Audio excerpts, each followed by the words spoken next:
There's a feeling you've had before, a sense that something is watching, not from outside but from within, a pressure in your thoughts, a heaviness in your choices, as if invisible hands are guiding you down paths you didn't consciously choose. You look around your life and wonder, how much of this is actually mine? The ancient Gnostics had a name for this presence.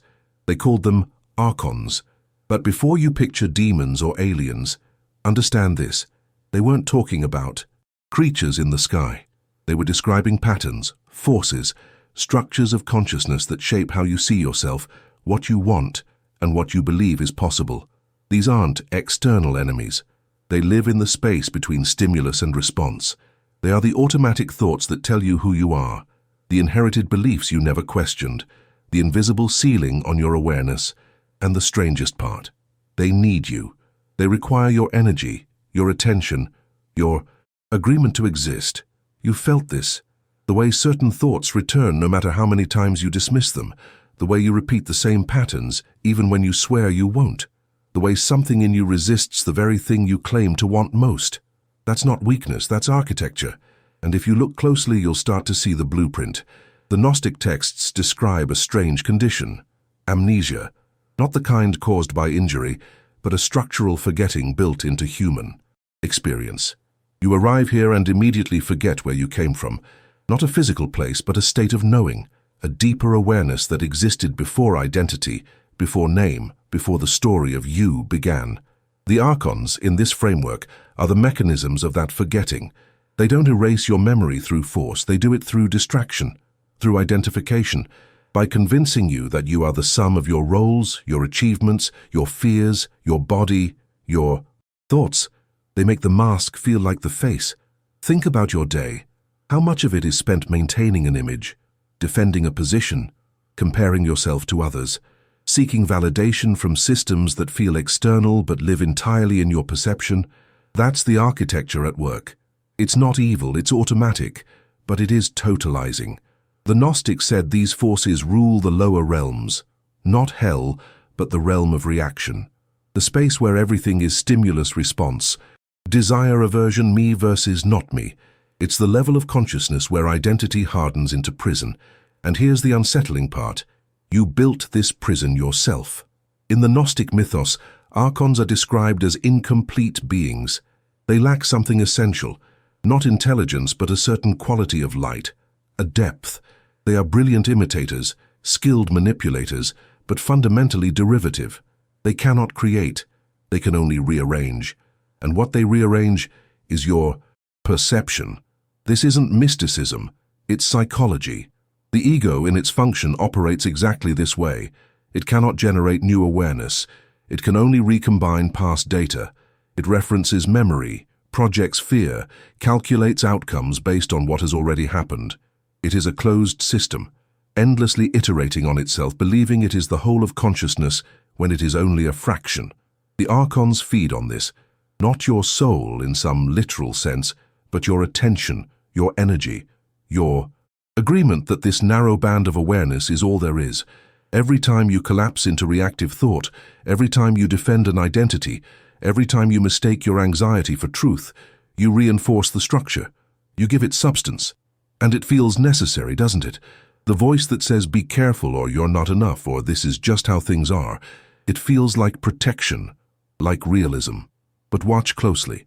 Does it ever actually resolve anything? Or does it just keep you circling? The Gnostics weren't warning you about demons. They were describing a mechanism. There's a hunger you carry that doesn't belong to you, a need that can never be satisfied. It wears different masks: success, love, recognition, control, certainty. But beneath each mask is the same ache, the sense that something is missing, that you are incomplete, that you need something external to become whole. The Archons, in the Gnostic view, are this hunger personified. They are the force that says not enough. They exist in the gap between what you are and what you think you should be, and they sustain themselves on that gap, not through theft but through agreement. You feed them every time you believe the gap is real.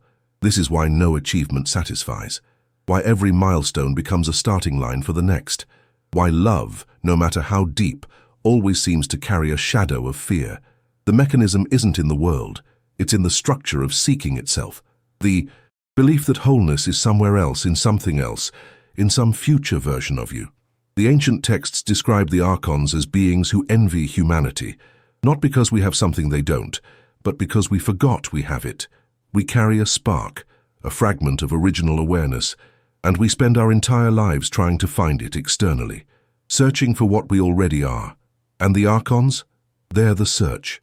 They're the structure of that longing. Listen to the voice in your head right now, the one narrating this moment, commenting, judging, planning. Most people assume that voice is them, their self, their consciousness.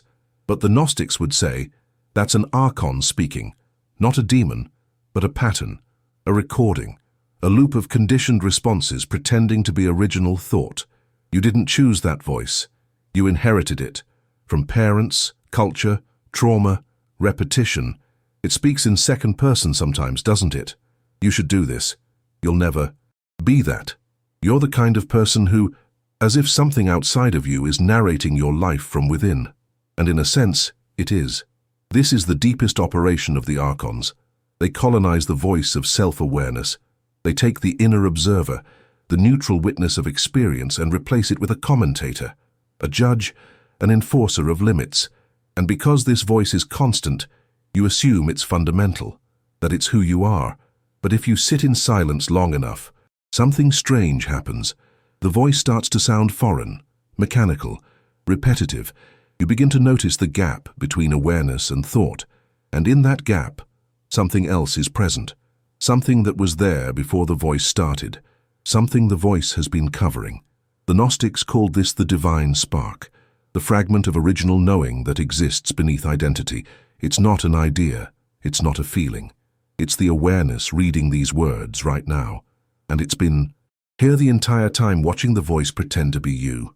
You've lived this day before. Not literally, but structurally. The same patterns, the same emotional loops, the same decisions disguised as new choices. You wake up wanting to change, and by evening you're back in the familiar groove. It's not laziness, it's design. The Archons, in psychological terms, are the automaticity of the nervous system, the grooves carved by repetition, the neural pathways that light up before you. Even though you're reacting, they're the reason you feel one way and act another.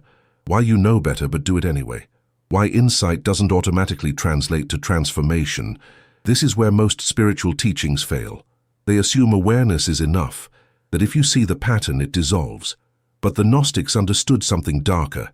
The patterns have momentum, they have energy. They sustain themselves through repetition, and repetition feels like identity. Breaking the cycle isn't about information. It's about confronting the part of you that doesn't want to break it. Because here's the secret. The patterns offer something. Safety, predictability, a sense of self. Even painful patterns provide structure. And structure to the mind is survival. So the Archons aren't just barriers, they're familiar prisons. And a part of you would rather stay in a known hell than risk an unknown freedom. This is the real battle. Not against external forces, but against the gravitational pull of the familiar, against the part of you that says maybe later, or this is just who I am, or change is too hard. That voice? It's an Archon, and it's terrified of what you'd become without it. There's something in you the patterns cannot reach, a space of awareness that exists before thought, before reaction, before identity. The Gnostics called it Gnosis, not knowledge, but knowing, direct, immediate, uncorrupted by the filters of mind. This isn't mystical. It's the experience you have in rare moments of clarity, when the mental noise drops and you see things as they are, when the commentary stops and presence remains, when you feel connected to something larger, not as a concept, but as a lived reality. That's the light, the spark, the thing the Archons were supposedly jealous of. But here's the paradox. The Archons exist to keep you from remembering this light. Not through force, but through distraction, through identification with thought, emotion, story, fear, through the endless cycle of problem-solving, achievement-seeking, identity-defending. They keep you so busy maintaining the self that you never stop to ask who is aware of the self. And in that failure to ask, the light remains hidden, not destroyed but obscured, buried under layers of conditioning, trauma, belief. The Gnostic teachings weren't about defeating the Archons. They were about remembering what exists beyond them, about shifting the center of awareness from the patterns to the presence observing the patterns. Because once you see the patterns, they lose their invisibility. And once they lose their invisibility, they lose their power. Not because they disappear, but because you stop mistaking them for yourself. The real question isn't, how do I fight the Archons? It's, who am I without them? Most people live their entire lives in reaction. They wake up, follow impulses, respond to triggers, and go to bed believing they were in control. But control requires awareness, and awareness requires seeing the machinery, not just living inside it. The Archons thrive in unconsciousness, not as beings, but as automaticity. They are the default state, the patterns you inherit and never question, the beliefs you absorb and never examine, the fears you carry and never trace to their source. They are the invisible framework through which you interpret reality. And because they're invisible, you think the framework is reality itself. This is the cost. You live a second-hand life, a life built on inherited desires, borrowed meanings, reactive choices. You pursue things you think you want without asking why you want them. You avoid things you think threaten you without asking what exactly is threatened. You build an entire existence around defending and maintaining a self that was constructed by forces you never consciously chose. And the tragedy isn't that you suffer. It's that you don't even know you're asleep. The dream is so total, so immersive, that questioning it feels like madness. The patterns are so normalized that deviating from them feels like danger. The Archons don't need chains. They have your agreement. But occasionally something cracks, a loss, a crisis, a moment of unbearable clarity. And you see, just for a second, how much of your life has been automatic, how little of it has been yours. And the question rises, how much longer? Can I keep doing this? That question is the beginning of the end for the Archons. Here's what the Gnostics understood that most modern spirituality avoids. The Archons don't disappear when you become aware of them.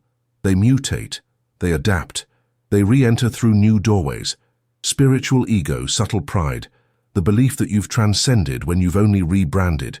This is the cycle. You see a pattern, you break free, you feel liberated, and then slowly the liberation becomes a new identity. I'm the person who saw through it. I'm awake now. I'm different. And just like that, you're back inside the structure. The Archon has simply changed costumes. The mystics called this the return to sleep, not because awareness is lost, but because awareness becomes another thing the ego claims, another achievement, another way to feel superior, separate, secure. The pattern doesn't die. It goes underground.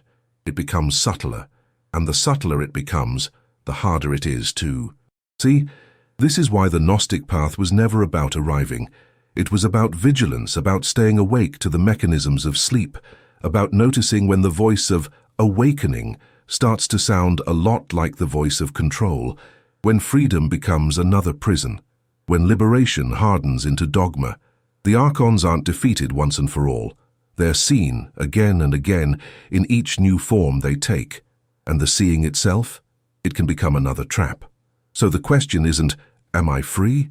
The question is, am I willing to question freedom itself?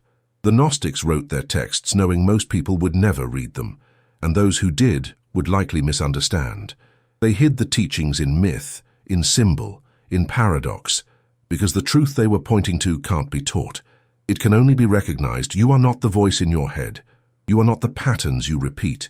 You are not the identity you defend or the story you tell about yourself.